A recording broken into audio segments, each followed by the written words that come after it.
Hi, everyone. This is Julie Roth Novak. I am very excited today. We're doing more and more Instagram Lives, and I'm getting better and better at this. But I'm excited we normally have event professionals that we feature on an Instagram Live. We had a great one with Mindy Weiss. We're having an upcoming one with Lynn Easton. But today I'm excited to invite Rebecca Minkoff, who is an amazing designer, and I've been following her for quite some time. And I'm really excited to. No, I'm just kidding. We haven't gotten an offer for free product, but we are giving away a $250 gift certificate to Rebecca Minkoff. And Rebecca, I'm so excited. I've had Hi. challenges with Instagram Live, so maybe because Yes. I'm older, getting this going. But I'm so excited to have you today. Yeah, it's And I great was to be just here. telling people that we are going to be doing a $250 giveaway, which is like a dream for me because there's like 10 things that I would like right now for Mother's Day. So maybe I'll get some free product. No, just kidding. But I just wanted to thank you for joining us. I have been following you since you started. I remember I had one of your bags many, many years ago, and I want more. And I know that you're in the creative industry. We're in this challenging time. And so I'm excited to talk to you about how has your world shifted since this COVID-19 hit us? And what are some new things that you're doing to stay connected during this kind of time of isolation? Yeah, so pretty much overnight our business had to change. A lot of our business was done with wholesalers, department stores. And when they all closed their doors, they also said, we're also not taking in our goods. And so that was a big slap in the face. And as a company, we really had to repivot, figure out what we were going to do. So have spent the last, I guess, we've been in quarantine now for 8 weeks, but spent the last 8 weeks sort of redefining our company. We're a direct-to-consumer company. We exist on the business of people buying from our website. Yeah. And that's been a fundamental shift, but a welcome one in that, 70% of our time every day had prior to this been prioritizing all these other businesses' needs instead of looking at, what we need for our business and our brand. And so now the entire team is really rallied and focused around just what we want, what works, what does our customer want, and let's feed that. So that's been a silver lining. That's great. And I should have started. I've listened to a couple of your podcasts, and of course, I've seen you present in Chicago before. We did an event a few years ago together. Could you just share the high level of your founding story and how you got into fashion and you built this amazing global brand for your products and your retail outlets? Could you tell us a little bit about your founding story? Yeah, I launched the bag part of this company, which is what it's mostly known for, in 2005 after I had been asked by an actress if I designed bags. Previous to that, I had a short stint as just apparel designer for about 4 years. And she came to me and said, "Do you make bags?" And I said, "Of course I do." And had 2 samples made. Actually, here it is. Here's one of the 2 samples. Oh my God. And shipped it to her to film with, and then had one of my own. It did not make it into the movie, which was devastating, but I thought to myself, well, I just purchased my first designer bag. Yes. And a friend of mine wrote about it do you remember Daily Candy? Oh yeah, I love Daily Candy. I remember those days. Yes. So for those of you who are under the age of 30, maybe even 33, I'm old. tuning in, Daily Candy was pre-social media. Right before all of that came about, you'd get one email a day, and it was the newest, hottest, latest thing.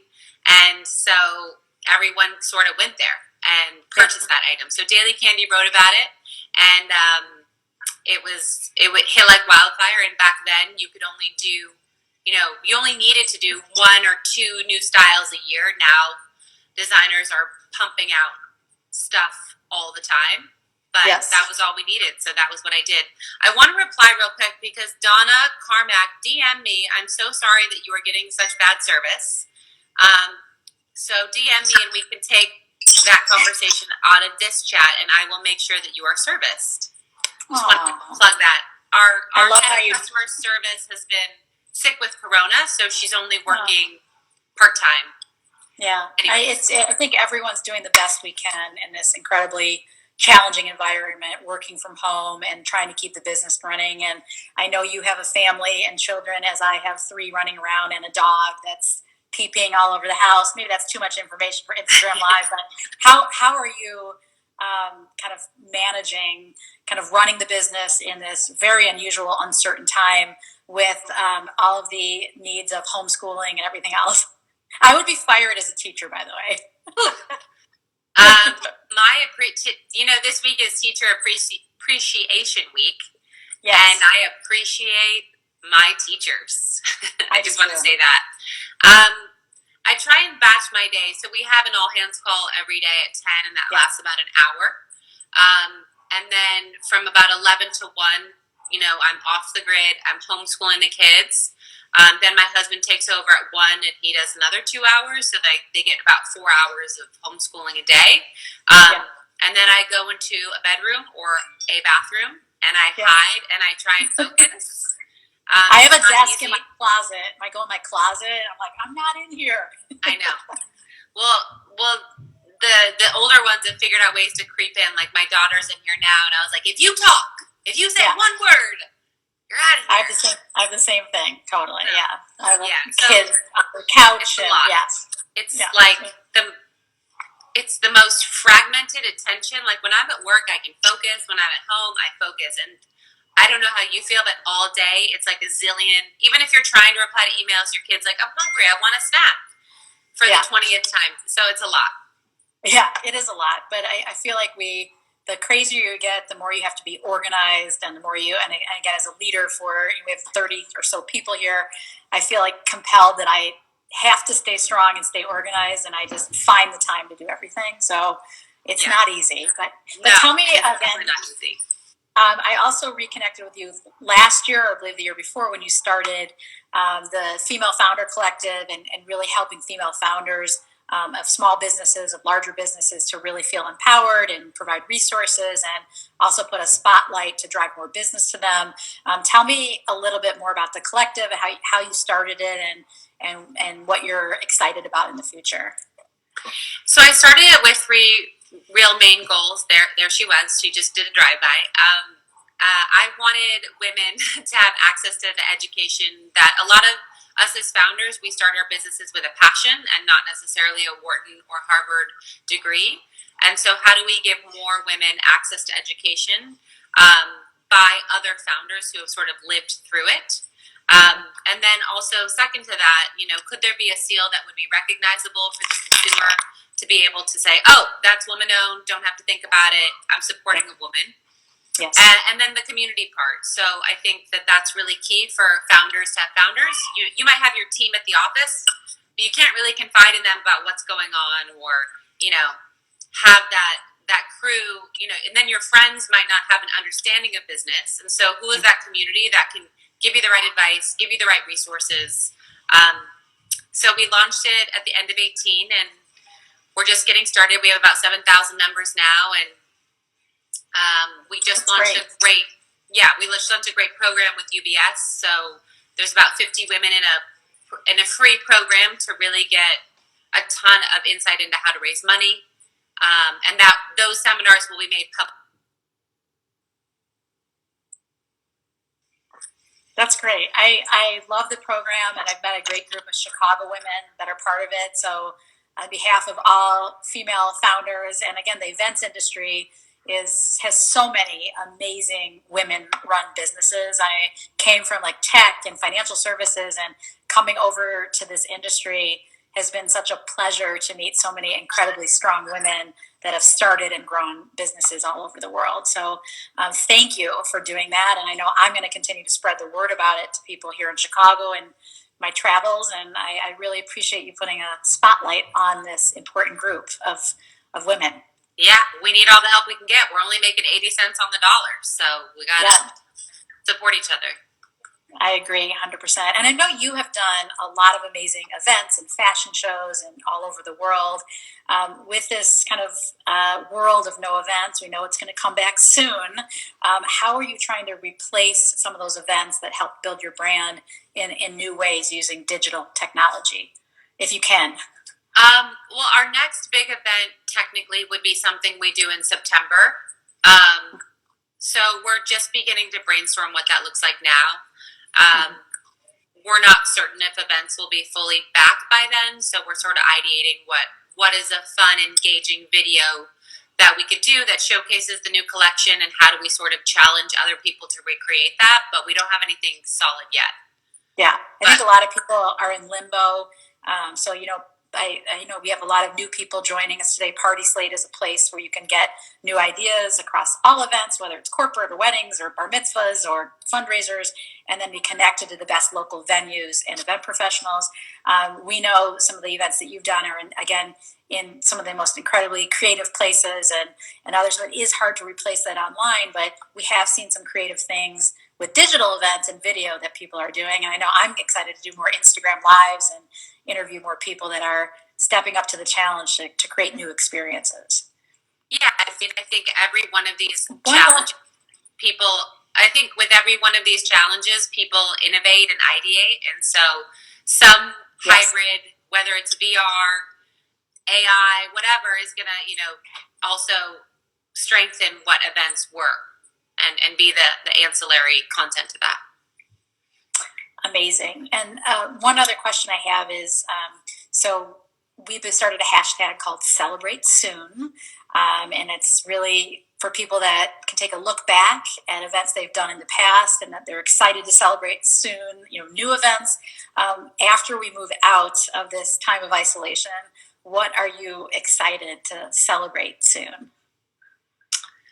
Um, That's a really good question. I would say my friends. I tried to sweet talk everybody into seeing each other on Mother's Day, because I was like, guys, we've all been quarantining. Yeah, We've all done this for 8 weeks. Let's all. It's just 4 people. Like, let's all yeah, celebrate each other for Mother's Day. And everyone said no, and I was like, okay, party poopers. But when they're ready to hang out with me, I'm here. yeah. I mean, I want a special Mother's Day. It happens to fall on the same day as my husband's birthday, and I don't really like that because I want my own day. So I think I'm going to have my Mother's Day on Saturday, and that's going Yes, to be my day. yes, I love that. That's Yes, perfect. and No, I'm going that to is use your this. day. Mother's I'm going to Day use is it. better than the It's Super gonna, Bowl for me. So I agree. that's my day. I just feel like I have no excuses. I get to do whatever I want, whatever food I want, whatever I want to do, sleep late. Yes. So I'm excited for that. Yes. Okay, last question, and then I'm going to talk a little bit about our exciting giveaway. What inspires you? So you're in this incredibly creative profession, and where do you find your inspiration? I think a lot of it comes from travel, which is probably going to have to change. Yeah, I think a lot of it comes from music, and certain time periods where I just felt like women looked their best, like the 60s, 70s, just the style then. All the girlfriends of all those rockers, like, you look at them and you're like, we could dress like that today and we'd look great. So yes. I always find that time period is really rich in inspiration for me. So I would say those three things.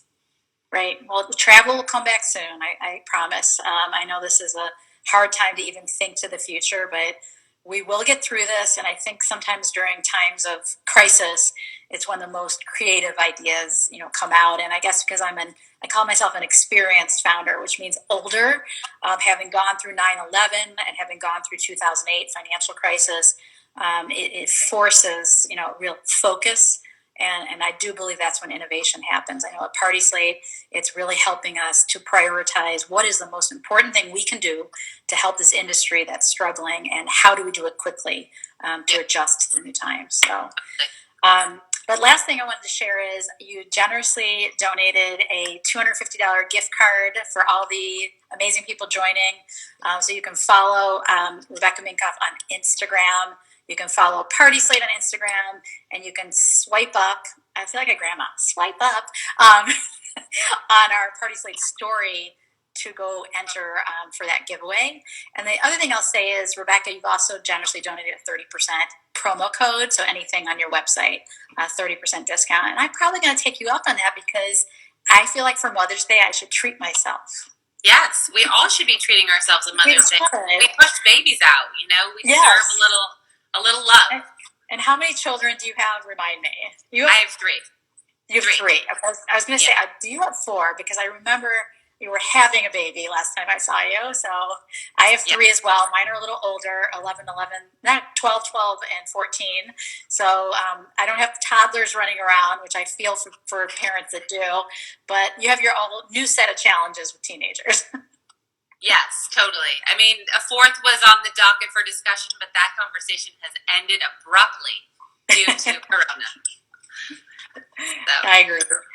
Great. Well, any last advice, Rebecca, for any professionals or business owners that are going through this challenging time? Yeah, I think right now it can seem hard being a small business, but think of yourselves as a fox, not a dinosaur. I think small businesses are probably the most set up to win right now versus fail. When you look at the companies that are failing, they are huge behemoths with leases, legacy debt, tons of employees, and inventory, right? So as a small business, you can be nimble and you have to get creative. I'm not saying it's easy. I'm working harder now than I did pre-pandemic, but you have the ability with your small team and your small business. Like, don't worry about growth right now. That's not going to happen. But worry about staying alive, and you can be nimble enough to do that. And that's how I'm viewing how we get through this.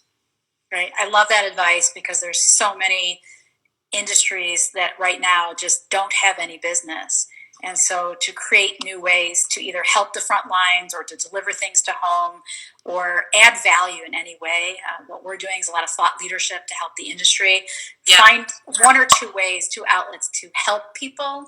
And I really believe it will come back to help your business. Back. Totally will. Really believe. Yeah. Well, thank you so much, Rebecca. Thank you.